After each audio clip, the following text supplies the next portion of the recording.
So yun guys, panibagong araw, panibagong manok na naman tayo. Andito tayo ulit sa San Ildefonso, Bulacan. Nakakatawa tong vlog na to kasi ngayon na ulit tayo nakapag-farm visit mga boss. Sa buong tagal din, nung December pa, hindi pa tayo nakapag-farm visit no, ngayon lang ulit. So ayun, nakakatawa dahil sa unang farm visit natin, magaganda yung nakuha nating mga manok mga boss. Sa mga naghahanap ng pang-breeding mga boss, meron tayong mga pure allen dito. Ito pala mga boss yung mga allen at SBR natin na nagpapanalo sa Coliseo de Manila.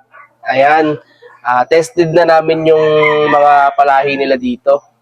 So, ayun, papakita ko nga pala sa inyo yung mga nakuha natin ngayon mga boss. Ito yung 7 piraso to mga boss. So, lahat ng nakuha namin dito na allen is pure. And may nakuha rin tayo isang Boston na pure at isang process naman na SBR cross sa butcher mga boss. So, ayun. Pakita ko na sa inyo. Ito yung isang allen na pure na nakuha natin mga boss. Ayan siya. Napakagwapong manok mga boss.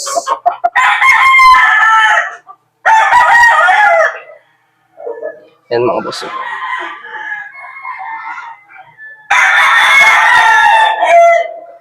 Yan. Sa mga naghahanap ng pang-breeding nyo mga boss, ito, parang ako bumibili ako sa Expo. So, parang Expo quality talaga to mga boss. Kung ano yung nakuha nyo sa Expo, gantong-ganto yung kalidad ng manok din dito. Kaya, ito ay galing kay Mayor Nene na na mga allen. Yan, dito na na-breed mga boss. Pure to. Kitang-kita nyo, pulang-pula yung mga mata. Ganda ng katawan, ganda ng buto. Yung balikat niya, okay. Ayan, papakita ko pa sa inyo yung iba mga boss. First lang sila. Ayan mga boss. Ito, yung mga allen na to, dalawang klase yan. Meron tongkan side, meron ding dark side. Yung sunog na tinatawag nila. Ito yung isa mga boss. Ayan. Napakagandang mga manok mga boss. Ayan o. Sa mga naghanap ng pang-materialis, pwede ito sa inyo. Ang sukat nga pala ng allen mga boss is medium to high lang talaga sila. Pero sa mga sabungero talaga, ang hanap nila, ganitong size lang talaga. Tumitimbang ng 1.9 hanggang 2 kilo. Ayan. Ayan mga boss. Bultong-bultong mga katawan nito mga stag natin. Ang gaganda mga boss. Healthy. Ayan. Ito pa mga boss. Meron din tayong allen na bull stag na nakuha. Ito mga boss. Oh. Ayan. Bandirahan naman ito mga boss. Guwapong manok mga boss. Naku, mabilis lang ito makukuha mga boss. At agapan nyo. Dahil napakagagandang manok po. Napakagaganda at napakagagaling na manok. Yan ang allen na signature nila dito. Ito pa mga boss, isa pang allen ulit.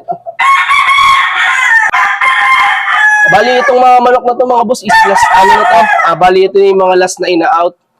Ang susunod na nito, susunod na early bird na ulit tayo makakuha ng mga manok dito. Yan mga boss, napakagwapong mga manok.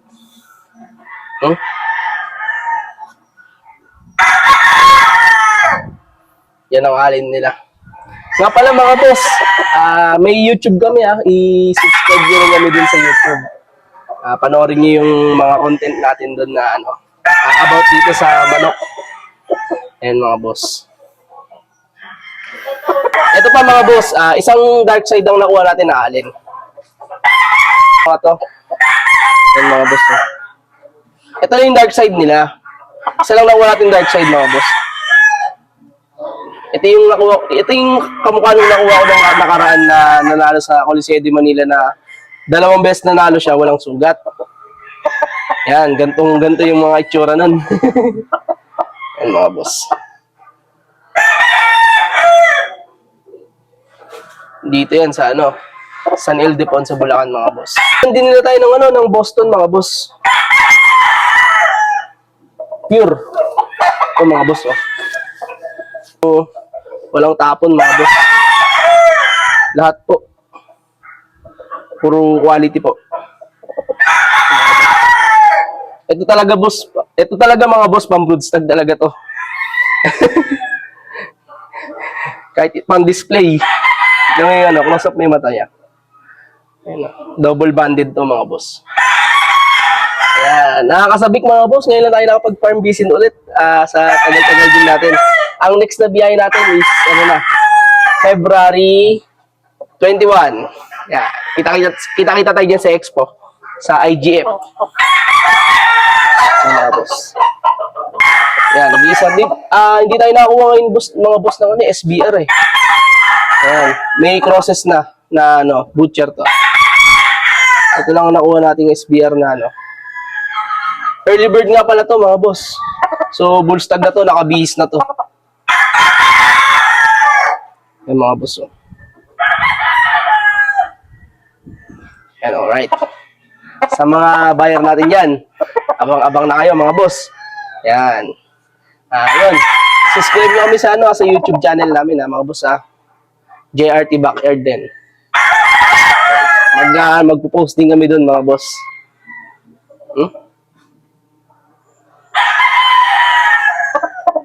Alright.